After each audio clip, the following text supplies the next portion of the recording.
We're about ready to land on Easter Island, and as we do, I'd like to review the traditional explanation of what happened on the island. The island is said to have been inhabited for the first time at around 400 AD. The inhabitants were Polynesians. The inhabitants eventually developed a very distinctive culture because Easter Island is so far separated from the rest of Polynesia. It's so remote. The population grew to maybe as many as 20,000. And their distinctive contribution to culture was they made large stone statues, which we call moai, representations of the great clan leaders. Constructing the moai and other things depleted all of the forest resources that there were on the island, and eventually people couldn't even build boats anymore and go out and do deep sea fishing. The population began to starve, and that resulted in social chaos and war and famine and disease. And as a result of that, the moai were thrown down, and there was chaos, and people had to move into the caves and go underground for safety. Eventually, the Birdman cult arose, and that returned a certain amount of stability and continuity to the culture. But the culture never really returned to its full vigor because the timber resources had been exhausted. But the bottom line on our traditional wisdom is that Easter Island represents the best example of a society committing suicide, effectively, by destruction of the environment. That at least is the traditional wisdom of Easter Island, and some of it may even be true. Incidentally, we're focusing on the airstrip there for a particular reason. That airstrip was built by NASA, the U.S. Space Agency. That airstrip is an emergency landing strip for the space shuttle. Most of the hard surface roads on the island also seem to have been built by NASA. The landing strip is right at the edge of town. The town's name is Hangarora. This is the main part of town. As a matter of fact, this is not just the biggest town on the island. It is, for all practical purposes, the only one. This aerial view also gives you a good view of the harbor. This is the main harbor of the island, and it has ships in it that are no more sophisticated than these. When I saw it, as I understand it, most of the heavy cargo does come into town this way. And I also saw a rainbow on Easter Day. It extended from one edge of Hangarora all the way over to the other. The primary population of the island may be people, but horses come in a very close second. There are almost as many horses traditionally on the island as there are people. Over the past few decades, the human population of the island has just ranged a few thousand, maybe 3 or 4 or 5,000, generally split evenly between the Rapa Nui natives and the Chileans or other foreigners that happen to be on the island. But the people that come in as tourists, just there for a couple of weeks, on an annual basis, may number as many as 10 times the population of the island.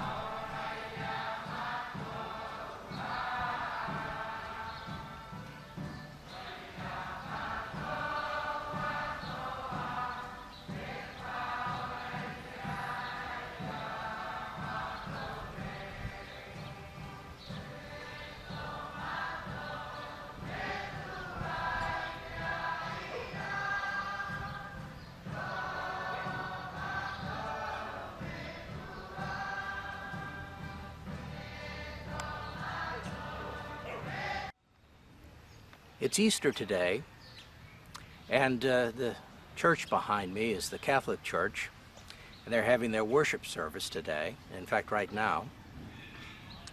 And that's important for a couple of reasons. One is the island's population right now is about 95% Catholic. The other thing to keep in mind is how the island got its name. You see, on Easter Day in 1722, there was a Dutch ship out in this area, and they were looking for a lost continent.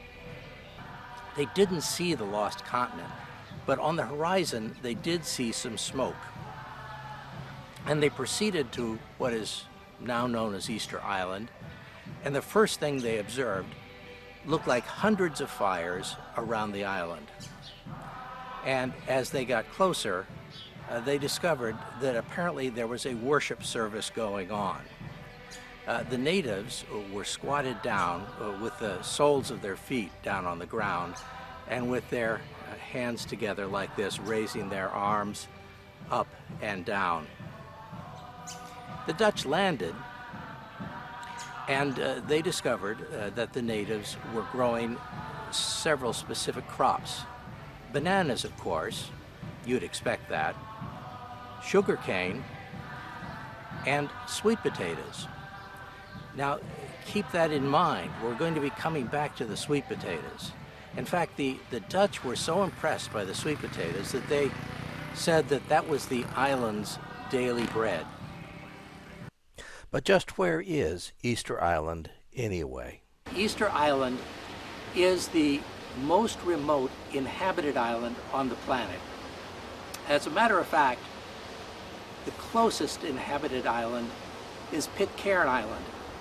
Now, Pitcairn Island is the island that the Bounty mutineers marooned themselves on because it was so remote they figured that the British Navy would never find them. And yet, Pitcairn Island is over 1,000 miles away from Easter Island.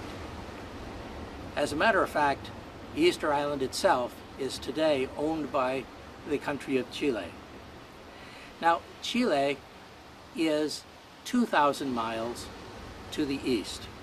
That means that Chile is about as far away from Easter Island as Canada is from Spain. 1,200 miles to the west is tiny Pitcairn Island.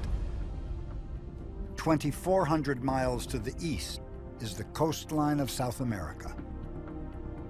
Some scholars believe that the island was settled by groups from the east in what is now Peru. The island is dominated by 3 volcanoes. During ancient eruptions, streams of molten lava flowed and cooled into a network of great tubes, bubbles, and fissures.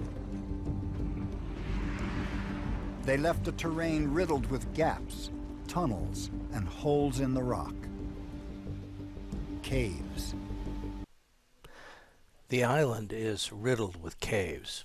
In fact, I've heard that there may be 15 miles worth of known caves on this island, and many of the caves are probably unknown. The lava tubes are especially attractive for walking through. They tend to be nice and broad and easy to navigate. Easter Island itself is only about 15 miles long and about 8 miles across. Since it's a triangular shape, it is about 63 square miles, and it's not very tall. It's only about 1,500 feet above the sea. It wasn't long ago that people lived down in these caves, and they certainly hid here during times of warfare or some kind of civil strife. In addition, there probably were burials down here and certain religious rites. Easter Island's alternate name is Rapa Nui. Rapa Nui is a name that it got from sailors that noticed that Rapa Nui was kind of like another Rapa, Rapa Iti, but in no case is that the actual native name. The original name for the island has been lost.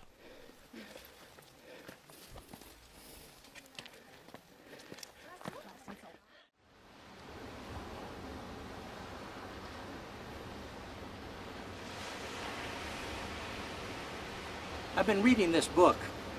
It's Aku Aku. It was written by Thor Heyerdahl. He was here on Easter Island back in the 1950s.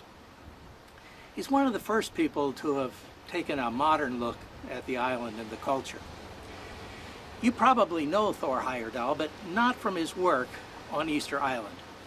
He was the guy that created the balsa wood sailing ship called Kon-Tiki to show that Native Americans in South America could have gone all the way to Polynesia. In fact, he assumed that the Incas and their predecessors regularly did so. He also assumed that perhaps the first people on this island were Native American Indians. Now, how did he come to that conclusion? Well, there were a number of different factors, of course, and we're going to be talking about some of them. But one of them is the currents. If you're in central Polynesia or New Zealand and you're trying to get to Easter Island, you'll be fighting the currents in order to get here. But if you're in South America, you have a much better chance of making it. Something else that you want to take a look at. I've got something here in my pocket.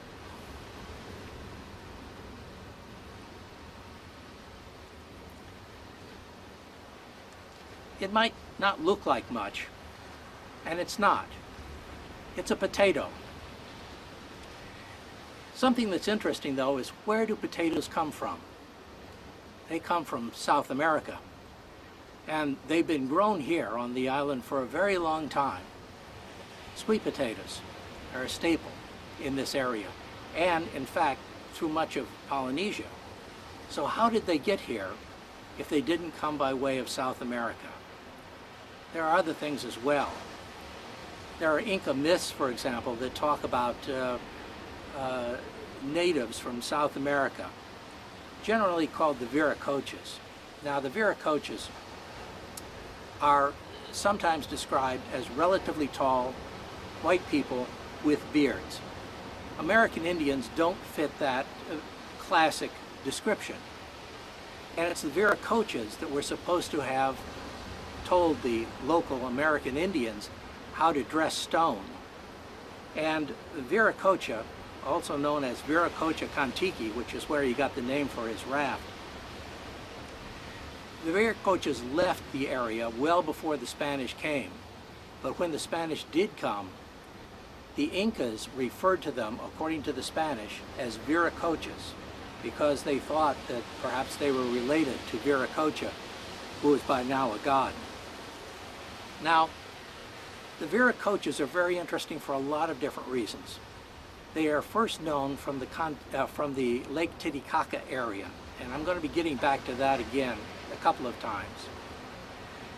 And they went into Peru, and from Peru they left and they sailed away. Viracocha means sea foam. It was called sea foam for two reasons. First of all, sea foam tends to be somewhat white, and secondly, it disappears rapidly in the ocean. But this is what really got Thor Heyerdahl's attention. It's this stonework. They were moving big stones, and more than that, they were dressing them. They were dressing them very much the same way that you see in Peru and around Lake Titicaca, the way that the Spanish found that the Incas were doing it. And more than that, they were sculpting them in such a way that is very peculiar to the kind of stonework that you find amongst the Incas. Look at that little notch of a stone that's been created to lock together all those big stones. Stonework and artifacts appear similar in both places. Others maintained that Easter Island was simply the easternmost satellite of a vast Polynesian culture.